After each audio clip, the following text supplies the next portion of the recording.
I really love stories that use genre in a huge way to tell a very small story. And not necessarily in terms of scale, but like small in terms of like a very, very personal story. Taking genre and using it to create a version of a really personal story that you wouldn't expect. Like you can tell a story about like Arrival, like a family issue and like the idea of like morals and ethics and like linguistics, but it becomes so much more fun to watch when it's like these giant aliens and you've got like Johan Johansson music and like crazy spaceships. Like that just makes it so much more fun. My name is West Gibbons, and welcome back to the Tungsten Originals podcast. You just heard part of my conversation with writer and director Quinn McHugh Fluet. We discussed his recent short film Singularity, how he combines world-building sci-fi with intimate human stories, and his work as the editor for this podcast. Now sit back, relax, and enjoy episode 77 of the Tungsten Originals podcast.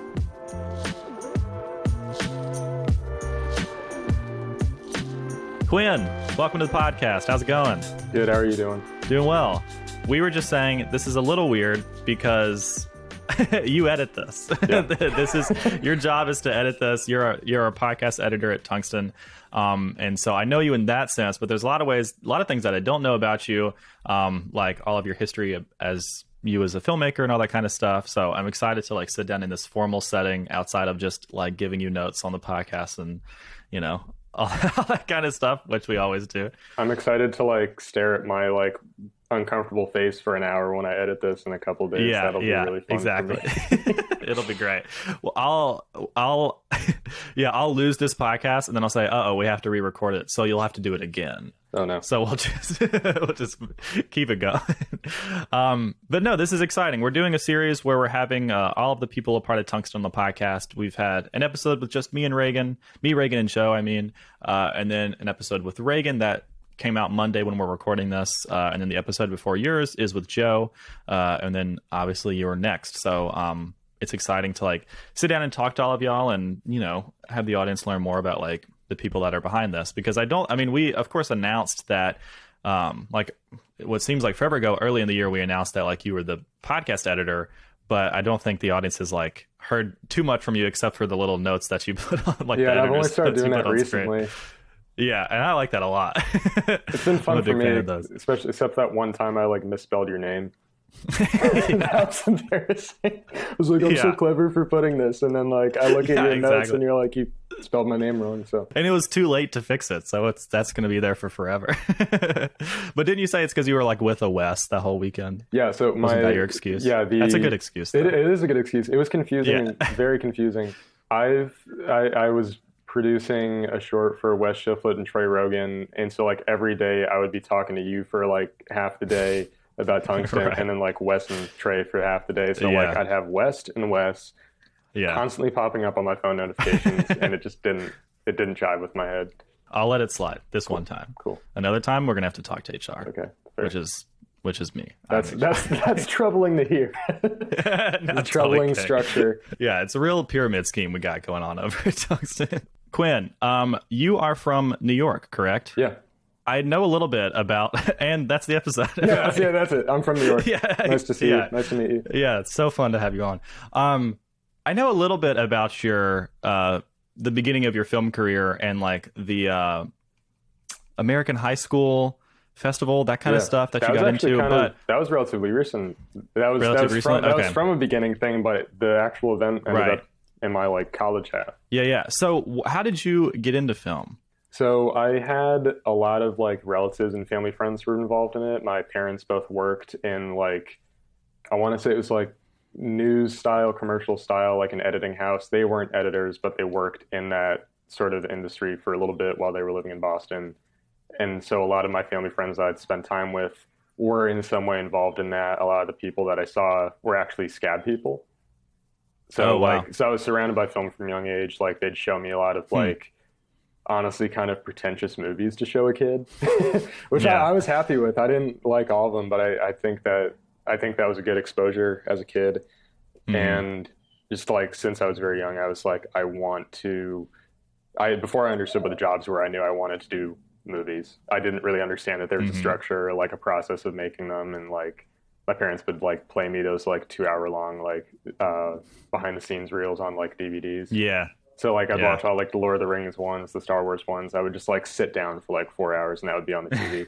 I think it's cool that they worked in an editing house because most people, when they say that they were surrounded by film, they mean like they had a family member that was like in a union, that worked in the bit, like, either big TV shows or big films. So it's kind of cool that not that they're working in an indie house, but it's kind of cool that you saw that part of the world, because I didn't learn about that side of the world until like film school. No, I one of our so two of my closest family friends, one of them owns actually a pretty big camera rental company in Boston. Oh, wow. I think it's Rule Boston Camera. And then the other guy has like his own like I don't know what they did outside of their work because I was too young to really understand what it was when I saw it. But he had like a little indie studio in New Hmm. Hampshire, and like he would make like his like super VFX movies, and he'd take like 5 years to do them because they just like film them on their breaks and stuff. That's cool. Did you know early on that you wanted to be a writer director, or just like I want to be involved in general? I didn't know that writing was a job. Hmm. Honestly, I didn't know that was a job at all. I knew that there were people behind the camera because you could see that in the BTS stuff.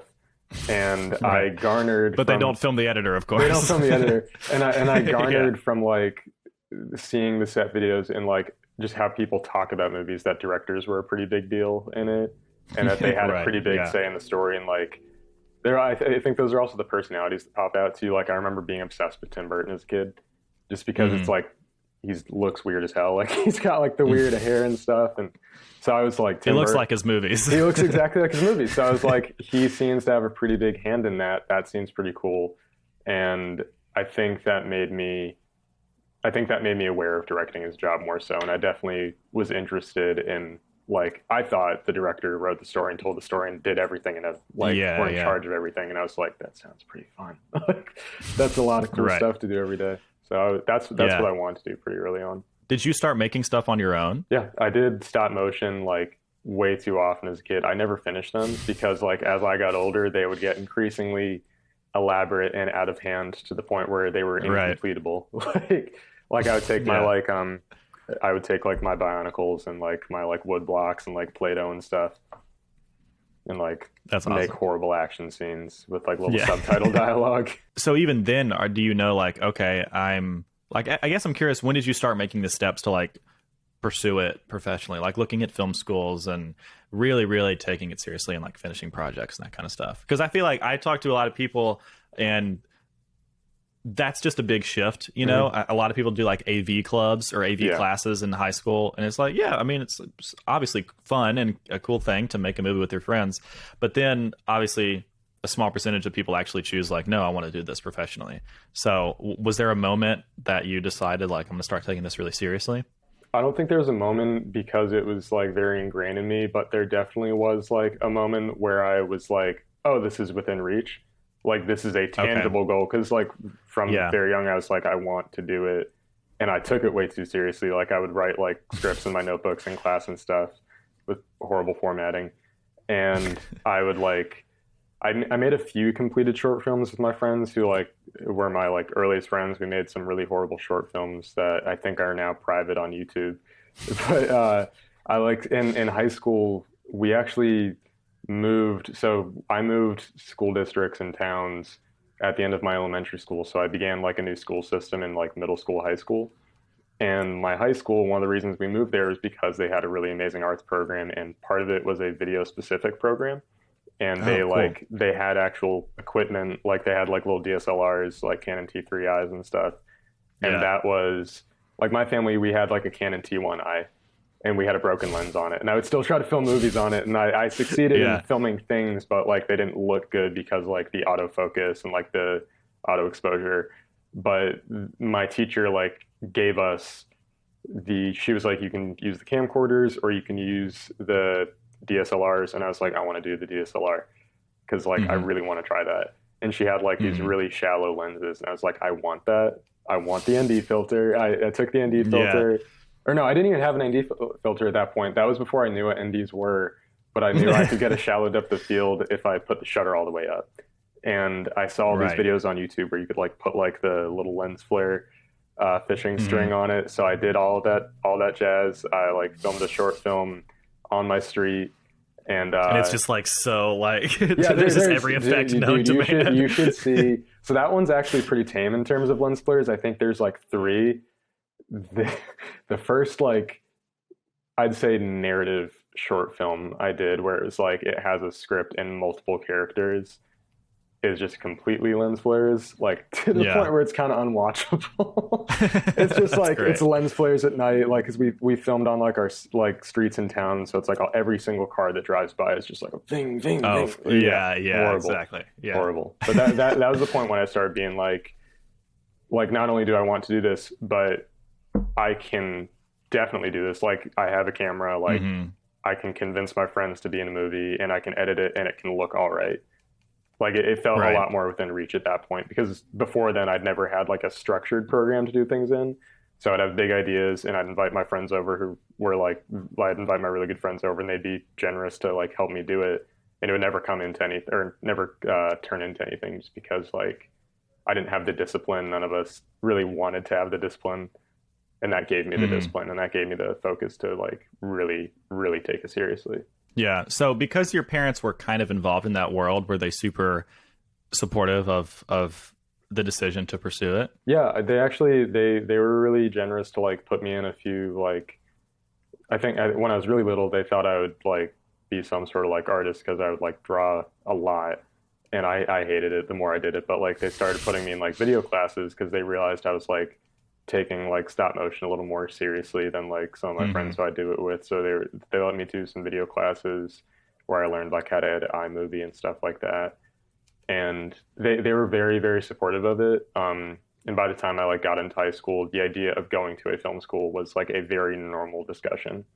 It wasn't Hmm. like you can't go to film school. It was very much like you can, and if you want to do it, you should. You just got to figure out like how to get a job in the like in the meantime. So it was Right. like there was a lot of realistic discussion about that. Did you, because you were exposed to SCAD people early on, was that also kind of like a well duh type decision? Honestly, not really. In all honesty, I didn't think I would ever move to the South until I moved to the South. I think Okay. I'm definitely like, I've learned from being in the South that I'm definitely a New Yorker and I'm definitely like a Northeasterner. Um, That's funny. I A will, damn Yankee, as we would call you. well, I'm a Red Sox fan actually, but, Okay, there you go. yeah, I just bring hate upon myself, but Perfect. I It's a will good way to be. it is. I will anywhere above 72 degrees. I don't like mosquitoes. If I had Oh, like three wishes yikes. from a genie, the first one would be kill all mosquitoes. Yeah. Um, no, SCAD was honestly not like And the part of second one the. would be kill all mosquitoes, and the third would still be kill all Yeah, yeah. mosquitoes. The third would be kill all mosquitoes, kill all. Yeah, I SCAD was never like part of that discussion honestly because it was purely an art school and because my family knew it a lot more as like a school for graphic design because Mm, that's where our family friends were all from. They were all like my dad's employees were graphic designers hired right out of SCAD. So okay. that was far less of a discussion.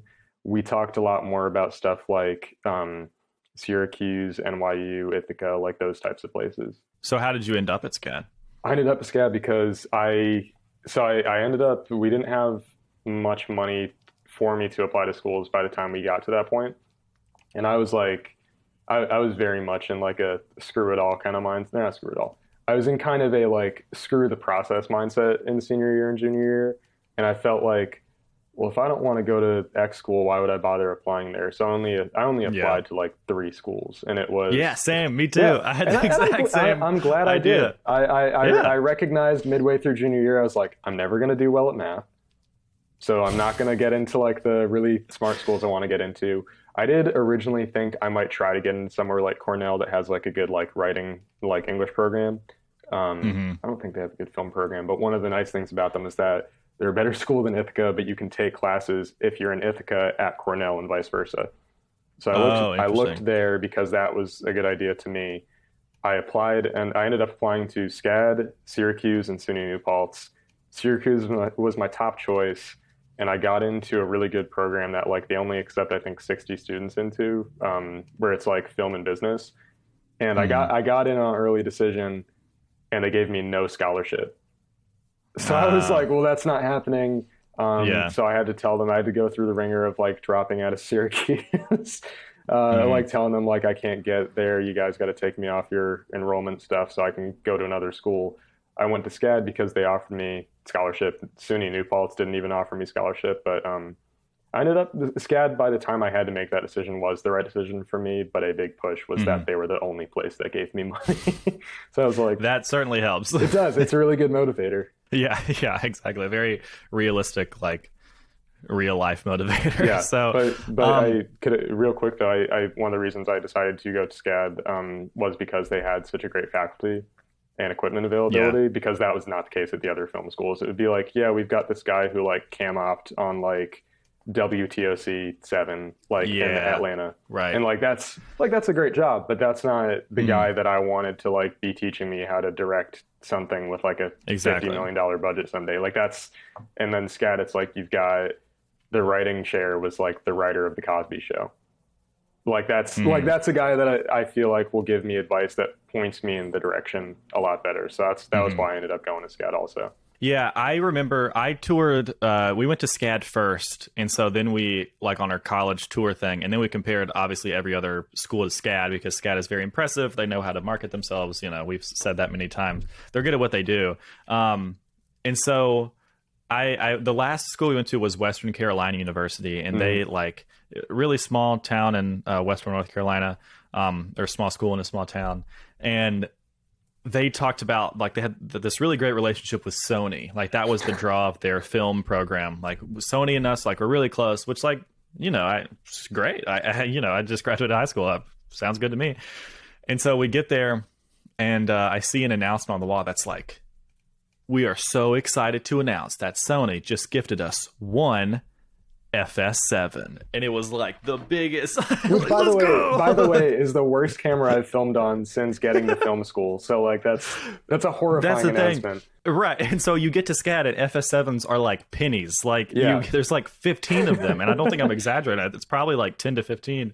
And you just like, if you're on a set with an FS7, it's like, oh, okay, yeah, we could only get the, or the Ursa yeah. maybe. It's like, but WCU, it's like, let's go. We have an FS7. Not to dog. I don't mean to be mean. I guess it is inherently mean what I'm saying, but that just goes to show the equipment access is very, very There's huge. a healthy level of equipment bullying that we all get to do to each other as film people, and I Exactly. think that's well within the healthy boundaries. Okay, perfect. So we can leave that in. Yeah, we can That's leave what that you're in. saying. Okay, thank No you. one, no one in this podcast is trying to get into that school, so we're That's fine. yeah, that's true. Yeah, exactly.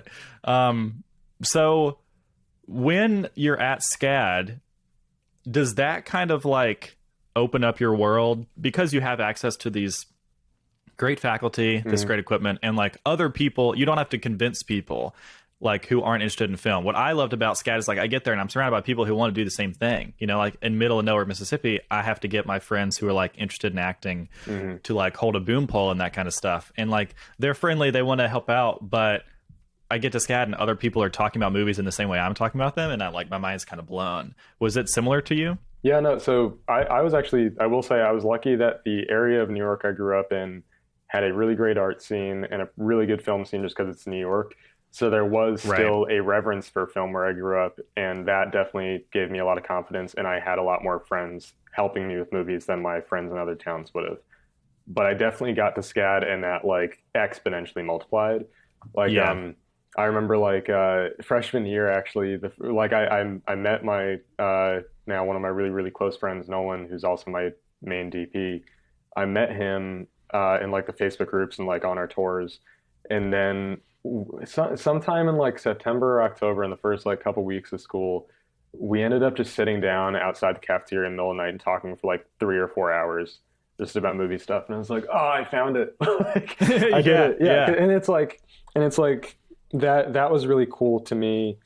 But not only that, I liked that there was like a seriousness about it that I didn't Hmm. see. Like I would see other film schools, and it was sort of like not even on the students' part, but on like the structure of the school and the faculty's part. There wasn't as much of a reverence for the art form as there was for stuff like painting and illustrating. Like you would go to an art school and it'd be like, yeah, we've got like the giant illustration museum, we've got like the giant fine painting museum, fine arts museum, and then like the little film room has like a 3 foot projector screen.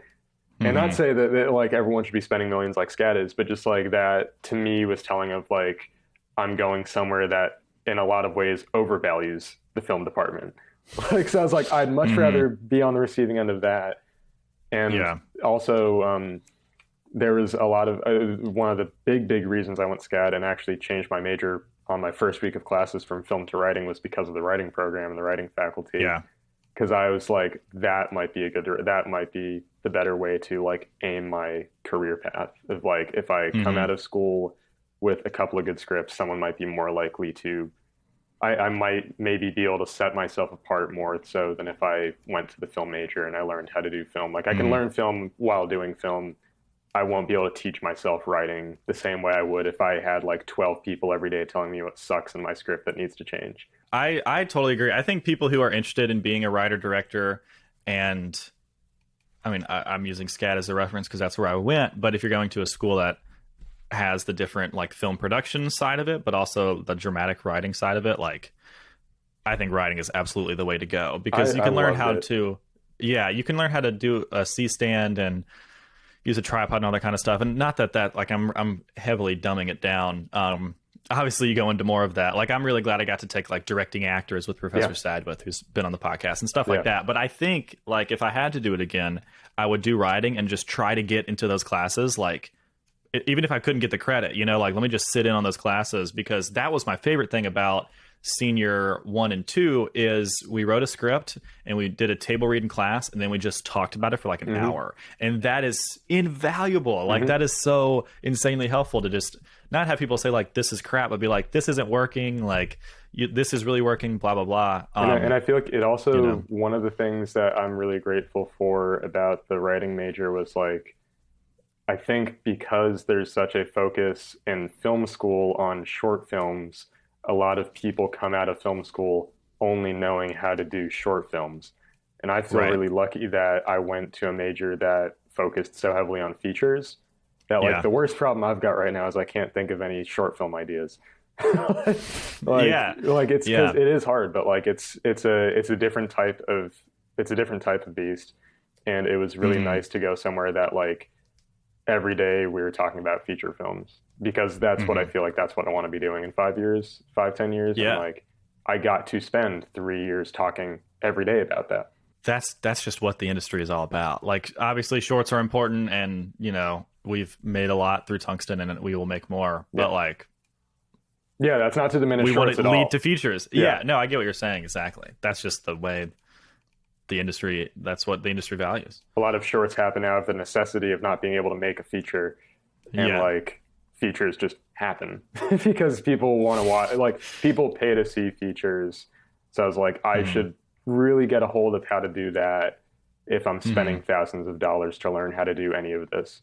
And there's a lot of stuff that you learn, a lot of rules you learn in the shorts world that isn't applicable to features. Exactly. Like I think Joe, I think he might have said it in his podcast actually, is that like shorts are to poems as features are to novels. That's like, that's perfectly you're supposed true. to break the rules with shorts, you know? Well, not only that, but I actually learned a lot about this inadvertently while I was editing Singularity. There's a huge difference between how a feature sets up its story and writes out its story and how a short film does the same thing, because we expect very different things from them. Like shorts, we expect note really quickly, get out. It's okay if it's a little surface level. Features, we feel really robbed if that's the case usually.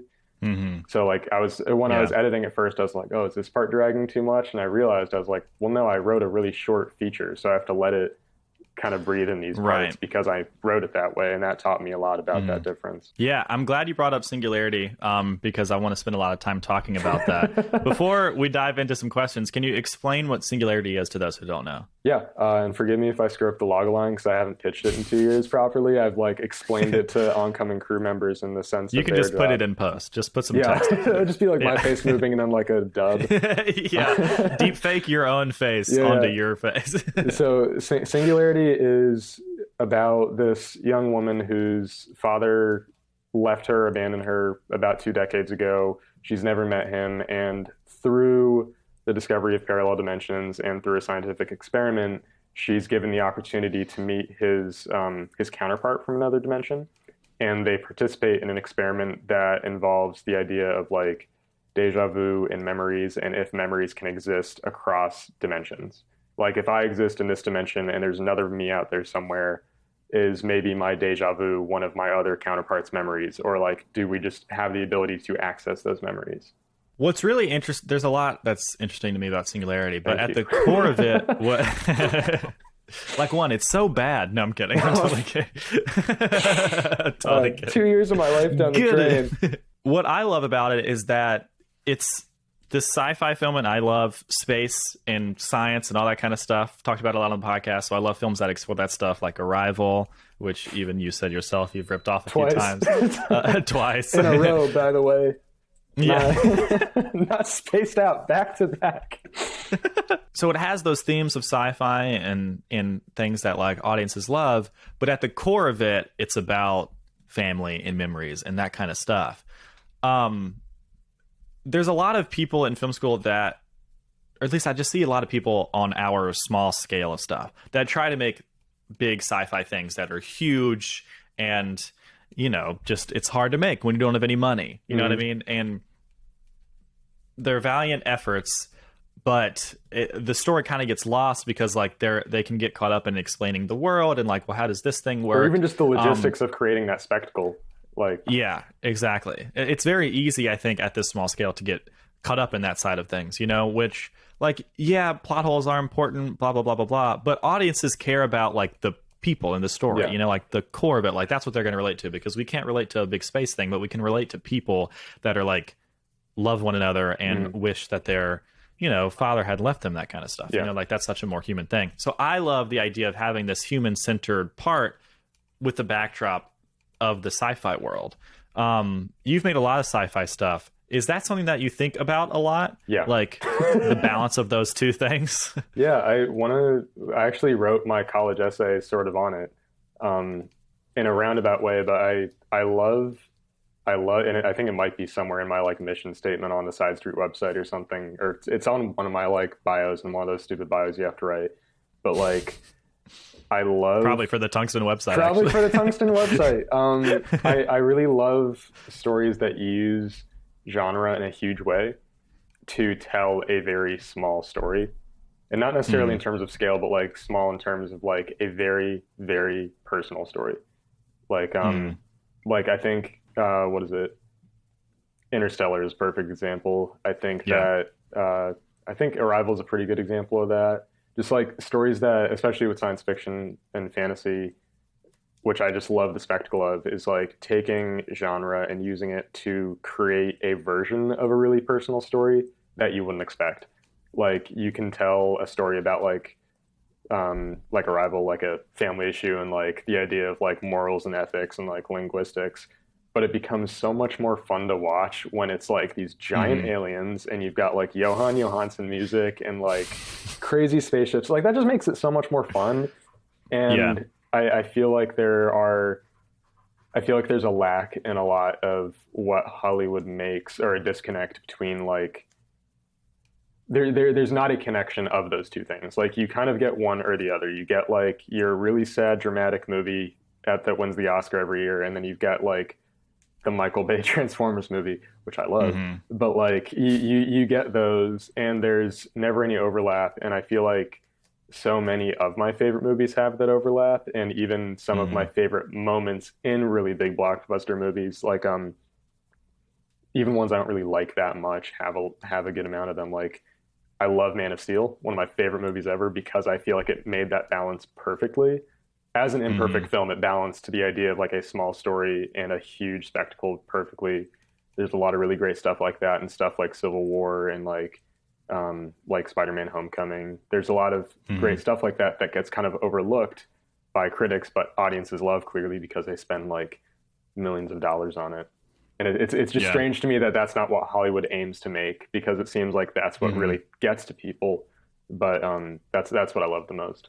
So tell me the story about making Singularity, because I love that you described it as a short feature, because you sent me the link last night, and I think calling it a short is not that it's incorrect, but it doesn't do it justice, because it's 30 minutes long. Yeah. And technically, technically, if you Google how long is a feature, I think what I've always seen is like 40 minutes. If you're over 40 minutes, then you're technically in feature territory. That's what most of the festivals consider, is like either 30 minutes or 45.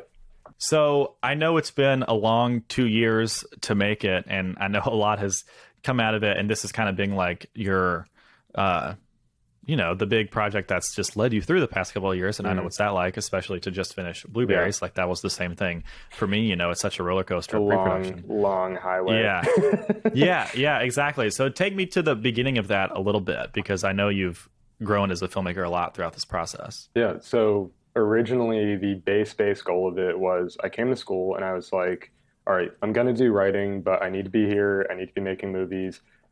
I've already done a couple of smaller short films, not necessarily that much shorter, but like I've done much smaller ones where it was something that I could really just fully guerrilla it, like go into the Trader Joe's parking lot at midnight and film like a scene with 5 people. I need to do something that proves myself as someone who can work with a budget, work with actors in a dramatic way, because that's what I want to do, and make it look as professional as I can. So I set out with that goal, and I ended up taking an idea I had from a feature script I wanted to write, where the opening scene, it is sort of like a play on those like multiverse comic books where it's like the Superman discovers there's like another Superman. And like, I always thought that was goofy, because I was thinking like, well, I'd be scared shitless if I found out there was like 3 other Quinns in the world. Or if I found out like stuff like that. So it was originally this like scene in a script where these characters are in a very similar situation, but it's told to them very point blank and very eerily, like, your dead brother, who's like a plot point in the previous script I wanted to write, was like, your dead brother is alive in this dimension. Would you like to meet him? And you see the different characters hear things like this and hear like, oh, you exist in this dimension. Would you like to meet yourself? And they're freaked out by it, or they don't believe it. And that to me felt like a really interesting story. And I was like, what's the smallest way and the most plausible way I can make that film? And it originally started a lot smaller, and it got not bigger in scale, but bigger story-wise, and it got a lot more complex the more I like wrote about it, the more I like tried to explain it to my friends. Like, I remember when I was first kind of like pitching the idea, like telling it to my like close friends in New York and Savannah, just so I could like see, like, does this sound stupid? I'd like sit them down and I'd have my notebook and they'd be like, wait, who's related to who? Where's that? Who's? And I would like show them and be like, no, this. And I'd have like a timeline and I'd like put the characters on it and I'd like be like, it's like that video of Christopher Nolan explaining Memento. It was like honestly on the chalkboard. So the sad thing is I think I looked a lot more crazed, but I do feel that it makes more sense. I love Nolan, but every time I see him explain something, he has this like dead look in his eyes, and it's some super complicated concept that doesn't honestly make that much sense. And he's just like, you just go here and here and here. And like he says it in a way that it's like, you should get this, right? It's like, it doesn't make sense, Chris. But also, if you don't, I don't care. Yeah, I don't care. It's pretty, dude. Show me another. Here's like, 200 million more dollars. I'm a millionaire. Yeah, exactly. I'm very happy watching Christopher Nolan, but Homeboy does not make sense. But but no, it was I had a much more crazed look in my eyes, because I was like, see, like this person goes here, and it's like it was very all over the place. And I spent like what usually happens, and I don't think this is a unique process, but like I usually get an idea at some point and I just start writing notes on it like all the time. Like, I'll just try as hard as I can to think about it. I usually start, if it's a really good idea or if it's an idea that I think is really good, that I'm really into, I might have like a specific song that I like listening to that makes me think about it. I usually think in trailers before I think of anything. So I'd like have like my trailer song, and that helps me think of like, this is what the movie looks like. These are the emotional beats. These are the type of people I'm watching. And I start piecing that together with the ideas that I had at the first point when I wrote it. I start piecing together like little lines of dialogue or like thematic things. I usually it's very antithetical to what a lot of screenwriting teachers teach, which is think of character first. I can't do that. I Hmm. think of trailer first every time. And Yeah. so I spent a long time writing notes for it, like throughout freshman year, and I believe it was it was the summer leading up to sophomore year. I sat down and I was like, I have two goals this summer. I'm going to finish writing the feature that I started writing in the spring, and I'm going to finish writing Singularity because I want to film something sophomore year. Like, Hmm. I need to film something. I need to start that ball rolling now so that I have my calling card and like my reason for Right. being in school. So I Hmm. started, and this was after I'd pitched it to like my roommates and a few of my SCAD friends who were like actors or crew. Like I pitched it to Nolan, my DP, and like they all were very supportive.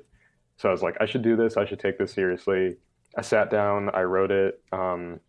Uh, as I was writing, I was like, this doesn't need to be that long. It can be like 15 pages. And then like as I'm going, it's like, that little moment would be really cool. I'll just add another page. I'll just add another page. Yeah. And by the end of it, I had a 36-page draft that I knew needed to get shorter, but I wasn't quite sure how yet because I hadn't learned how to edit Hmm. writing yet.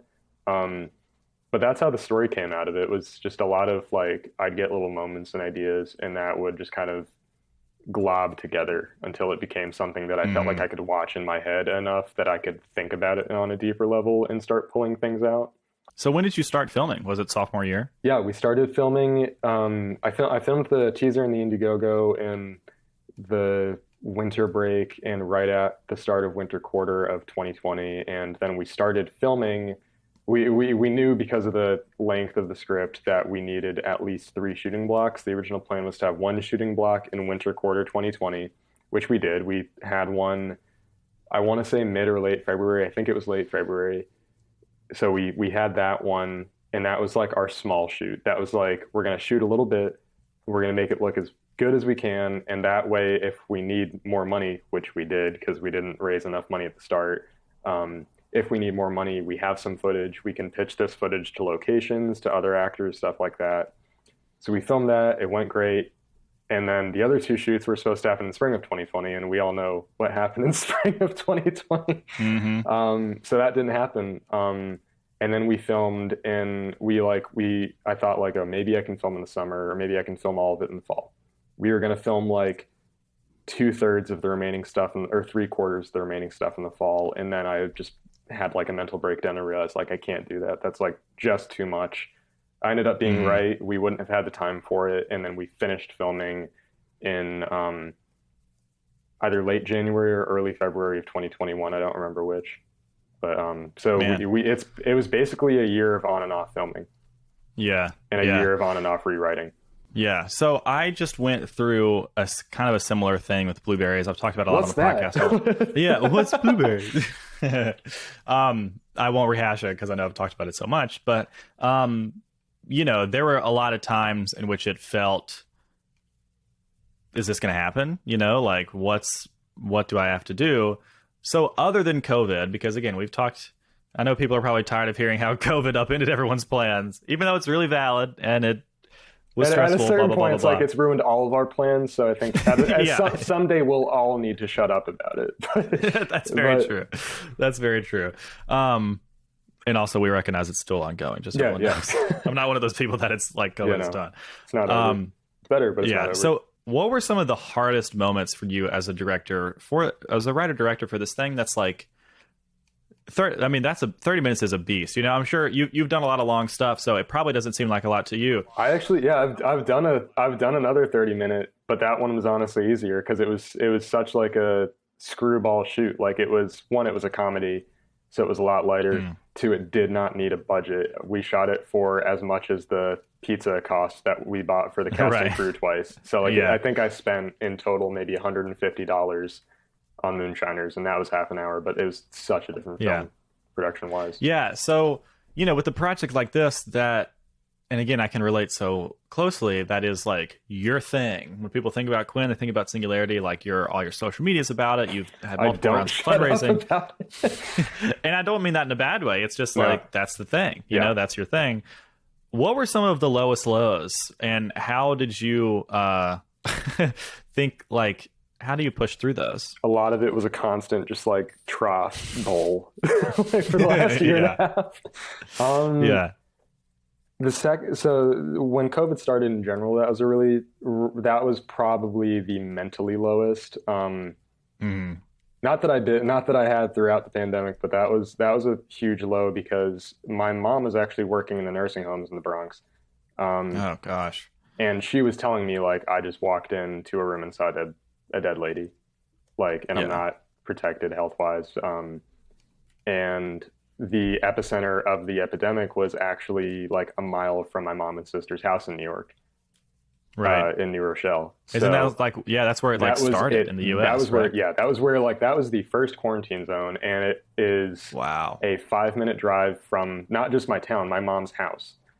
And Wow. up until that point, I had to do a lot of moving around, a lot of uprooting due to like a lot of family issues that I had in high school. So having not only my movie that I'd planned and my school that I'd been working in kind of stop short for a little and get very uncertain, I didn't have a home to go back to. And SCAD Mm. was like, we're not sure what we're doing with dorms. So I was in Savannah alone for spring break, just going insane. Because I was like, I Hmm. don't know what I'm going to do. I don't have a house to go back to because that's not like I don't even know if they let people fly into New York for that period of time, but it wouldn't I have don't been, think they did. even if they did, Yeah. it would not have been smart. Me and my mom talked about like worst case, maybe we pay for a rental car if you need to get out of Savannah, Mm. but I didn't want to go back to New York.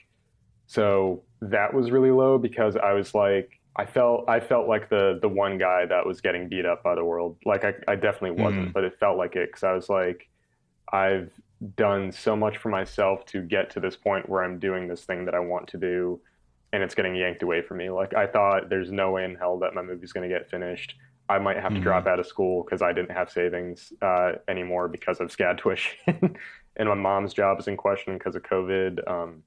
That was a horrible point, and I ended up really, I'm very thankful I had a really great writing class that didn't help directly with Singularity, but it was feature development, uh, film 315 with David Engelbach was in the winter quarter, and I'd been taking that and like developing a script. I wrote like 90% of it, finished it over the spring break the second we moved into dorms in Turner when they moved us back into Turner, which is a SCAD dorm for people who aren't SCAD students. And then I spent like the next 3 months of the spring quarter, like I would have my classes, I'd get up out of my bed, I'd get my crappy SCAD breakfast, I'd sit down at my desk for 2 hours, not pay attention to the English class I was in, and I would work on pre-production. I would think about rewriting Singularity, and I would reach out to crew members. And I was like, all right, if this isn't going to happen, then I need to take stock of what was wrong with it that I now Mm. have an opportunity to fix.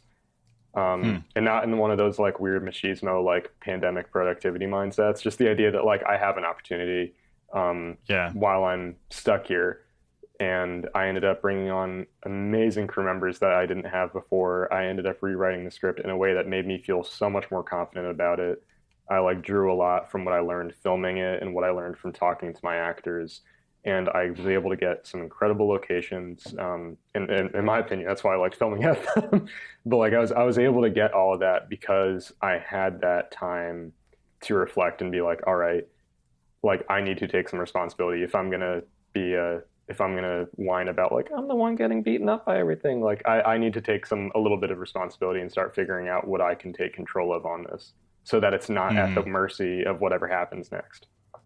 That's something that, like, in the moment, I never would have, like, when COVID, and I'm not going to harp on this for too long because, like we were just Yeah, saying, we'll eventually stop talking about COVID, guys. yeah. But when it was crazy and I had to cancel Blueberries, I was so defeated. But now looking back, again, I'm not glad COVID happened, but like I'm glad I had to wait for a year because it's way better than it would have been if I had to film it last year. So it all works out. You know what I mean?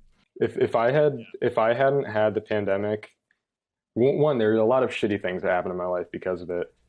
So it's not like I'm coming out of it. I'm like, COVID is great.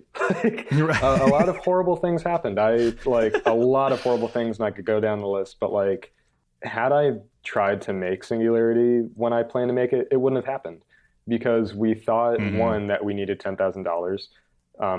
Thank God we didn't. But we thought we needed $10,000. We thought the best way to get the machine that we ended up building with CGI was to build it in real life. We thought we had the ability to do it. Thank God we didn't. It would have looked horrible. um, it just even the way that I had the script structured, there were characters that I didn't add, but like things I added to that almost changed the characters. Just tons of things like that where it's like, had I not had those months, my movie would not have gotten made. And if it did, it would be horrible. And I would have wasted the money that I'd raised. I would have wasted my own time and my actors' time. They probably wouldn't have come back to do reshoots, which I would have needed. There was so much good for that project that came out of those months of like fear and the other aspects of my life.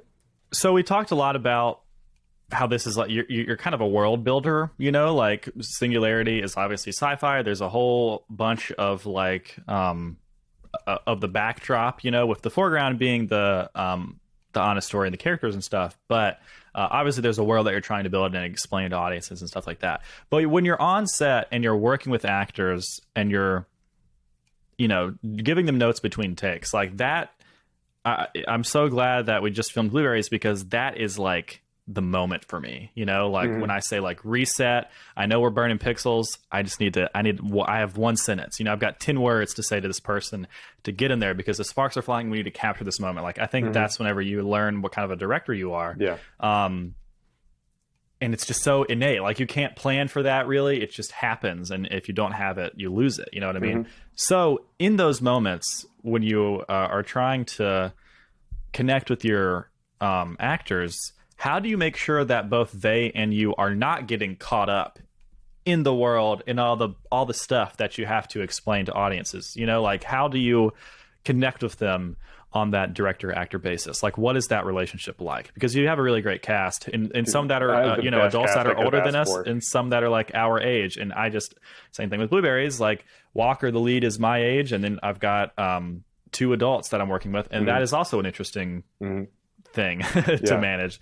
So what's that relationship like? How do you approach that? Honestly, there wasn't a lot of confusion in the science fiction end. A lot of it was like early on, we sat down, and Gabe, for example, who actually was originally supposed to play the character that Ian played. He was originally supposed to play the boyfriend, just because that's the character at the time that Gabe would get cast as. And he read it and he was like, "Can I play Rory? He's kind of interesting."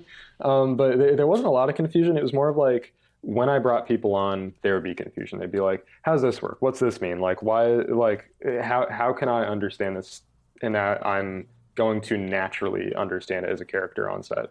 There wasn't a lot of that on set once we got there because we had the discussions prior. But I was really lucky that I actually, you talked really briefly about taking like directing actors. I was a perf minor because I thought like, well, if I'm not going to major in film or minor in film, because I took one film class and it made me feel like I can't do this. I had like one teacher who I was like, he and me did not get along at all, and I learned it within 5 minutes of talking to him.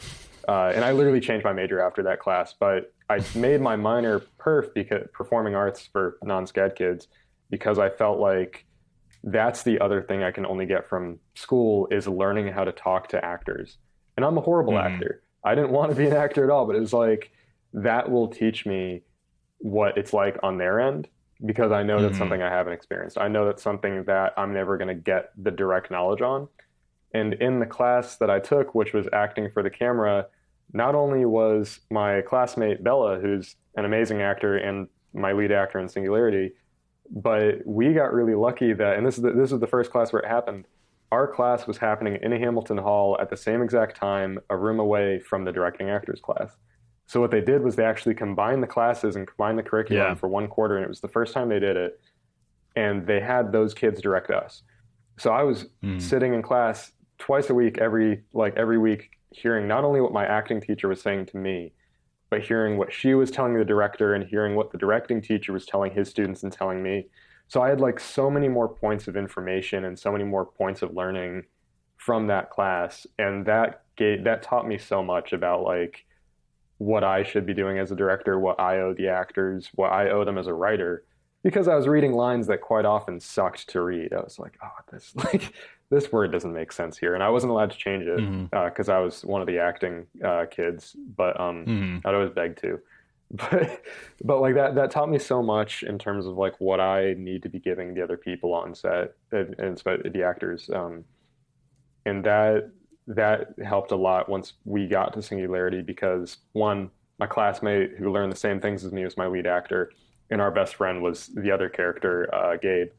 So it's like we already had our personal communication to start from, and we also had the same vocabulary to go into. And Hmm. they were really generous to give their time and energy to me to figure out how to do that. Like because that was the like I directed actors before, obviously, like in short films, but that was the first time I really was like taking it as seriously and prioritizing it as much because I didn't have to DP it, especially. So I was putting so much more energy into it, and there was so much discussion about like, let's figure out what this character's perspective is, and not in like a um, what's the word?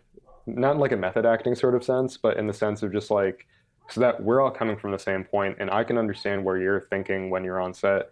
Let's figure out what is this character thinking, like what is her background, what's his background, what do they fight about in their relationship, like that'll make it easier for me to give you an emotional endpoint, and that'll be easier for you to understand what I'm doing in my writing so that you can deliver it Hmm. in a way that's not only natural but also delivers the themes of the story. So there it was invaluable having that class with Bella.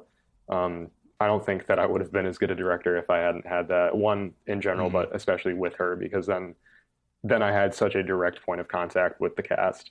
Because it's like Hmm. anytime Bella's on set, I was like, remember that thing we talked about in class or like we had in class? Like that's all I know. So she knew what I was thinking about as an actor. Right. And I think Right. it made her, I think, a little more understanding of when I was screwing up. And it made me Hmm. understand when I was screwing up. Because it'd be like, like, I can tell it's not Yeah. working for her because I know where we're both Hmm. starting from. That's really cool. I love that you had that experience because, I mean, that's the most important job of a director is to communicate with actors. You know, like you talked about Tim Burton. Obviously, Tim Burton does a lot of world building, and like same thing with Christopher Nolan. Like, you know, those very those actors that like really have, or those directors that like really have their styles and things that they're known about. It all falls apart if they don't communicate with the Yeah. actors well, you know, Yeah. because like I said, I mean, who cares about the other stuff if like what I'm seeing is like fake and not Yeah, because that's connecting with the me, that's you what's going know? to break the illusion so much is like it doesn't feel like a real person Exactly. because like we don't know what a spaceship Hmm. looks like necessarily, but we all know what a real person sounds like. So when it Exactly. starts Yeah. sounding weird, it just falls apart, like you said. So, I want to pivot a little bit to your work at Tungsten. Like I said at the top of this episode, you are our podcast editor. Um, you know, I know we had to do interviews and that kind of stuff, and so I probably learned about this a little bit, but it's been a while since we talked about it. What drew you to the position and made you want to be involved with what we're doing at Tungsten? Um, Honestly, I don't remember if part of the thing you posted was that it was paid, but if you did, that would have been a big I think draw it was. because Yeah. that was at a time when I was actually looking for a job. Hmm. So that up front was a huge selling point. Beyond that, I was like, I know because at that time I was planning to leave SCAD and I ended up dropping out temporarily, indefinitely, depending on who in the faculty asks me. But I was like, if I'm leaving what I planned on doing, I need to have an endpoint to the SCAD film people because Hmm. those are my like resources. Like as a filmmaker, Yeah. my resources are the people I know who can also do film and can do things a lot better than I can. I need to be able to know those people. I want to make sure I'm not losing out on those social connections because that's going to be what like feeds my career in the future is like knowing someone like Nolan, who's an amazing DP, knowing someone like Gabe and Bella, who's an amazing actor. So I was like, that was a huge selling point. It was just like, that will let me hear from film people all the time. It's a great, like, I didn't honestly remember who you were, but like, I realized like after taking the job, I was like, wait, I've seen West's name like all over the place with SCAD people just because I think you get along with everyone real well. Oh gosh. No, like in good Well, ways. thank you. Like I realized I was like, oh, he I like pay a lot of people off. it just it seemed like a good idea because I was like, that's a good way to have my and I think it was important to me to get any type of job I could that was film industry. That's as close as I could get at that moment was like every week I can hear from a filmmaker, I can be talking to filmmakers, I can talk and be talking to you and Reagan and now Joe.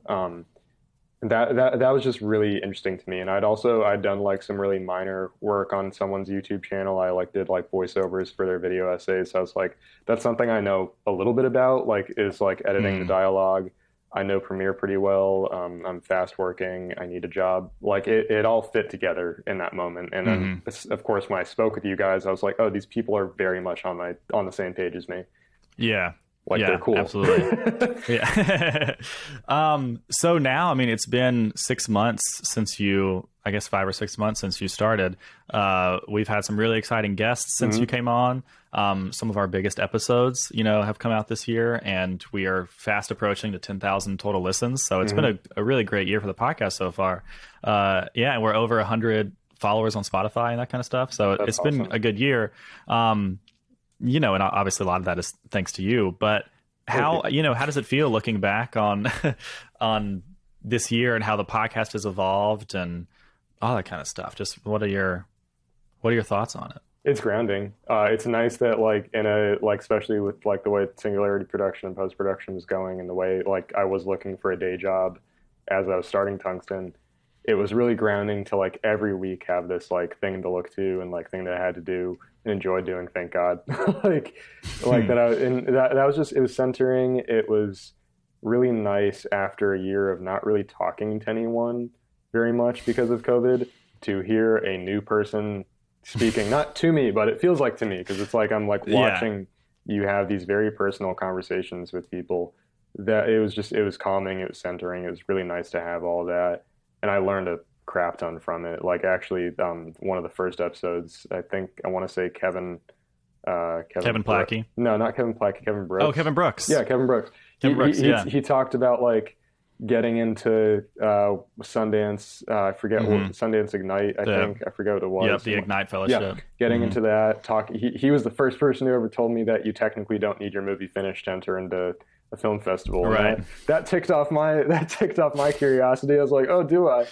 Like I learned a lot from just listening to people every day, and sometimes people like Jenna Ray Tooley, who I've like tried to like bring on to stuff in the past, and she had no idea who the hell I was. So of course she's not going to be like, yeah, I'll help this sophomore out on this project. It was so fun to like listen to these people that I either didn't know or had looked up to at SCAD, and like hear you guys talking about all that stuff. And of course it's interesting because I like film. So it's just perfect for me, honestly. That's awesome. Well, it's been really fun having you. I've wanted to do video for a long, and we're acting like it's done. We're going to continue working. Like this is still ongoing. Thank God. But this is just, yeah. No, this. Thanks everyone for listening. Quinn, you're fired. Oh, See you guys.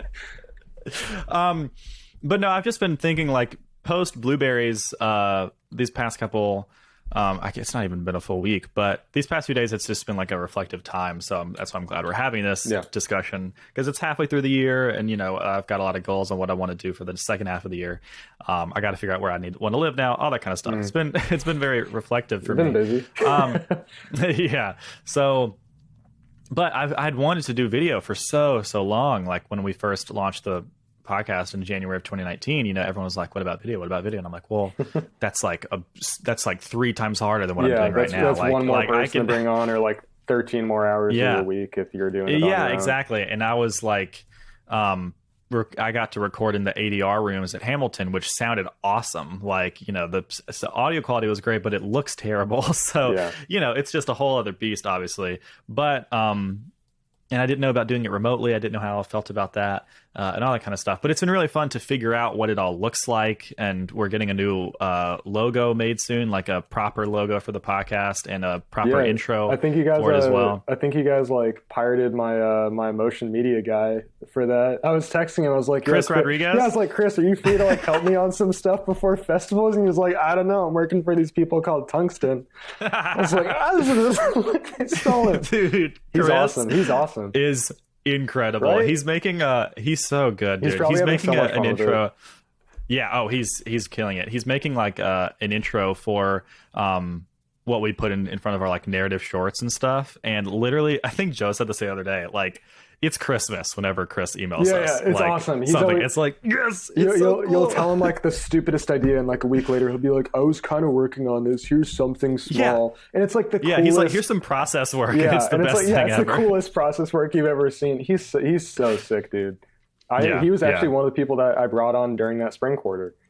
Like he was Okay, one of the people gotcha. that came on, and he brings such a professional look to stuff that does not look professional otherwise. Like it felt so good to like throw his like motion graphics titles on my crap and be like, look how clean Yeah, I this mean the looks. Singularity stuff looks He did a good awesome. job. Like I'm trying to bring him back on in the next couple of days. He's like trying to work out a couple ideas, see if he has time to finish it up. he's super great. But you know, we've got an exciting future together, and I'm these last few days been thinking about ways I can upgrade the setup. Like once I figure out where I was just telling you before we recorded, once I know where I live and have an apartment, like set up a proper backdrop and all that kind of stuff. I want to like after this will probably be changes in the early next year, like really elevate it, you know, like start getting out of our scad bubble and that kind of stuff more.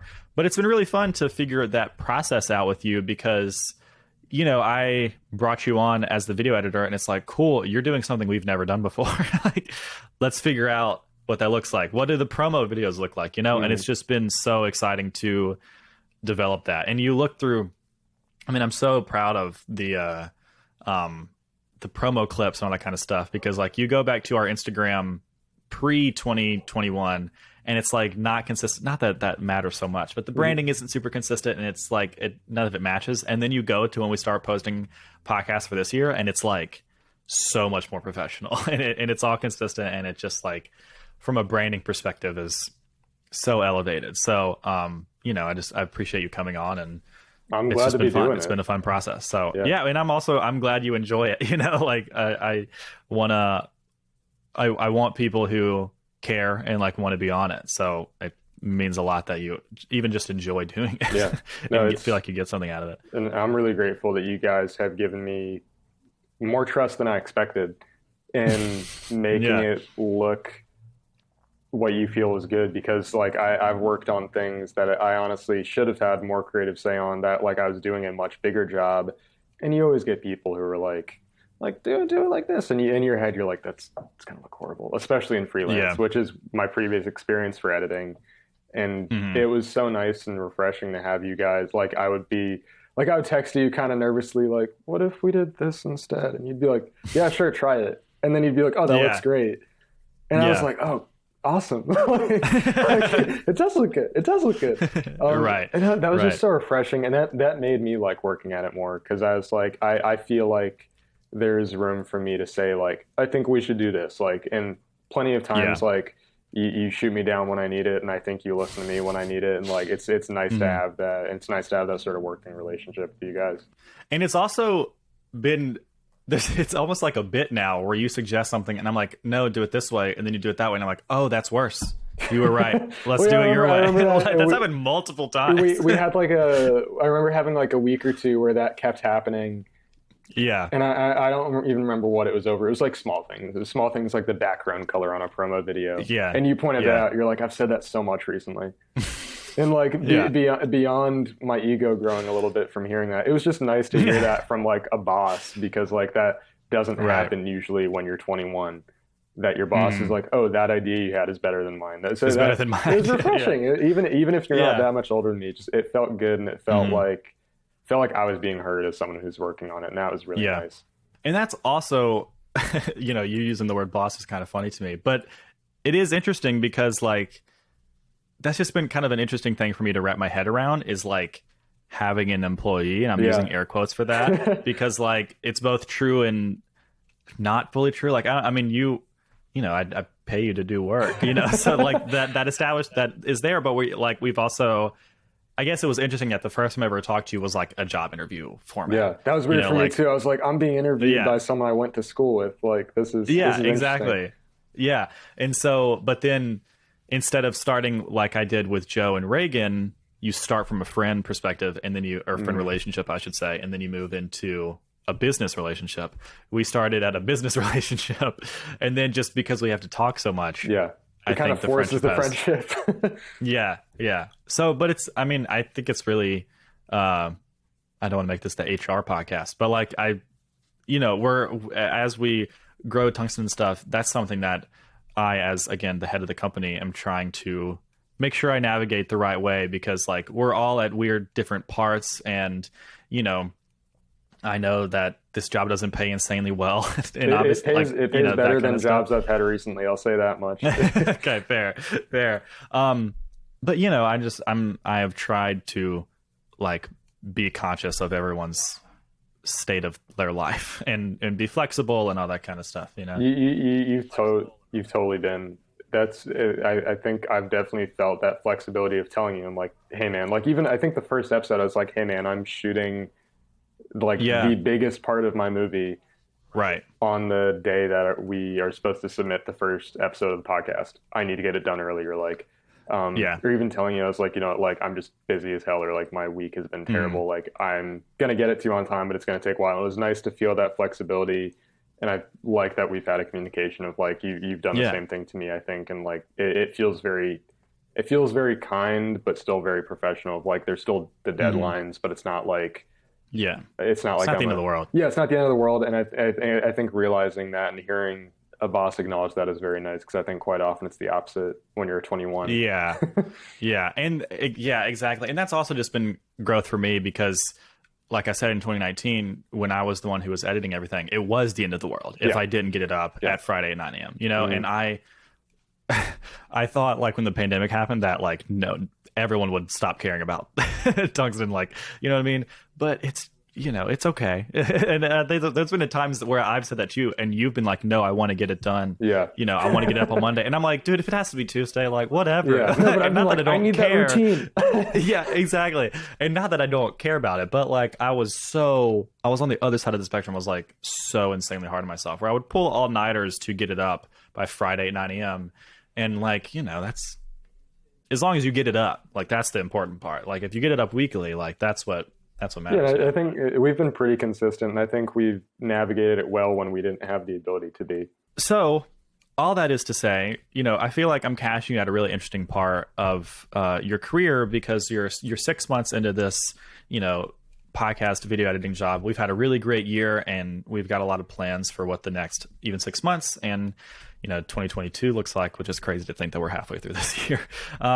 But we're solidly in this job, and you're finally getting to submit Singularity to Yeah, festivals, and you know, I feel like you're on the brink of a lot of interesting things. So I as hope you so. look I'm forward, exhausted. yeah, exactly. And you also need sleep. But as you look forward, uh, you know, to your future, what is the North Star that's keeping you going? I don't mean necessarily a specific project or, you know, wanting to get a specific job or that kind of stuff. I just mean like, what is the philosophy that like every day when you have those moments of like, is it going to work out? Am I going to be able to hmm achieve this? Because this is a hard industry to succeed in, you know, like it's cutthroat, it's the chances are low, it's just difficult. What is that North Star that keeps you going? Just really not wanting to do anything else. I'll think about it and I get really sad when I'm like, if this doesn't work out, I'm screwed. And that makes me go like, I need to make sure it works out. I need to do everything I can to make sure it works out. Like, Hmm. because I've got stuff that I want to do that's going to cost me millions more than I will ever personally have access to. So it's so I need to be doing the best job I can to like represent myself. I started this time last year and I'm starting to hear back this year, right this month and week about like film festivals I entered or screenwriting festivals I entered in for like my feature work. Just Hmm. like setting seasonal goals almost. Like Singularity's kind of Hmm. robbed a little bit of that from me because I've been so busy with just one thing. But like Hmm. for example, when I was home for the summer break, I was like, I'm going to start writing or I'm going to start and finish writing a horror movie. So I have a really low budget movie to write. I'm going to finish that. I did that in the fall when I was home for the winter break. And when I got here, I was like, I'm going to finish rewriting that like bigger budget movie I wrote. So I have another thing in my portfolio. It's just like setting small goals or not small, but like setting bracketed type goals where I can be like, Yeah. I did this thing, I did this thing, I did this thing that will push me forward. And realizing that I can do that every day. Like, even if it's just like I got up and I was at Half Moon working at my day job all day, but I wrote down some notes in my notebook about a script I want to write. Like Hmm. that's part of that bracket goal. It's like that pushes me closer to like what I want to be doing 5 years down the road because I won't have to be scrambling to do it in 4 years. Like I've started to do it Hmm. now, and that keeps me motivated. That realization that I've like that I'm able to do a little bit of work, because I think my darkest points have been when I'm like, I don't see a way to get my work done. Like I had a horrible job when COVID was happening over the summer. I like went home to New York. I was working at a deli. That's an HR nightmare in its own, but like the like they would put me on for like 6 days in a row, and I would get home and I'd be Mm. exhausted. I would have been standing on my feet on a cement floor all day in the back of a dark deli, and it's like I have no motivation to get up and write, and I didn't. And Hmm. I ended up quitting the job because of that, because I was like, I'm not able to push myself forward in the stuff that I want to be doing. And Hmm. that's another thing that was nice about this job, is it let me do the stuff I want to be doing. It's just like finding ways to integrate my career goals into what I spend the rest of my days doing. Yeah, I totally relate to that. I mean, that's how I was able to like do tungsten work while at SVU, Hmm. like when I Yeah. had downtime and stuff like that. And it gave me enough time on the weekends to do this and stuff. Yeah, but it is difficult to work effectively two jobs, you know? So yeah, I know the feeling. But I have no doubt that you'll be able to achieve it. Singularity is awesome. I'm excited to, hear more about the festivals you get into, and we'll of course shout all that stuff out on the Tungsten channels. And I hope you enjoy editing this. I definitely will. Yeah, it'll be interesting. It'll be nerve-wracking. But Quinn, thank you so much for coming on. This has really been fun. I've learned a lot about you. You're of course welcome on the podcast anytime. Audience, if you're listening to the audio only version of this, I highly recommend you go to our YouTube channel, which is the first link in the description, so you can see Quinn's incredible video editing work. We've done a lot of hard work on developing the visual look of it, and we've got a new logo coming soon and a new intro and all that kind of stuff. So that'll be exciting. And yeah, give us a rating on iTunes. That helps a ton. And subscribe on Spotify. That also helps a lot. And just spread the word. We've got a lot of exciting stuff coming up on the podcast, and a lot of that is thanks to this man right in front of me through the computer Thank screen. you very much. So Quinn, thank you for being here. I really appreciate it. And we'll see you guys in the next one. See you later.